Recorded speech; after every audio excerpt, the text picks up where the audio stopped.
आज दुपारी गडबडच झाली.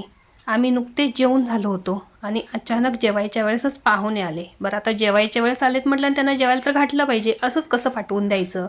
म्हणून म्हटलं झटपट तयार होईल असं काहीतरी करूया. म्हणून एका साईडला भाताचा कुकर लावला आणि एका साईडला मी करायला घेतली कुळदाची पिठी किंवा हुलग्याचं पिठलं. त्याच्यासाठी 2 चमचे इथे कुळदाचं पीठ घेतलं.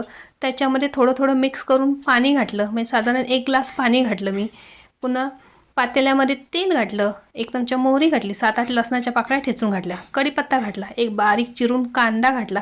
कांदा छान असा मऊसर होईपर्यंत भाजून घेतला आणि तयार केलेलं हे पीठ त्याच्यामध्ये घालून घेतलं. वरून घातली थोडीशी हळद आणि 1 चमचा लाल तिखट घातलं, चवीनुसार मीठ घातलं आणि ही पिठी मी 7 ते 8 मिनिटं छान अशी शिजवून घेतली. तोपर्यंत आपल्या इकडे कुकरसुद्धा तयार झालेला आहे. तर झटपट अशी कुळदाची पिठी आणि भात आपला तयार झालेला आहे. वरून घातली कोथिंबीर. तर या तुम्ही सुद्धा खायला आणि आवडली असेल तर लाईक करायला विसरू नका.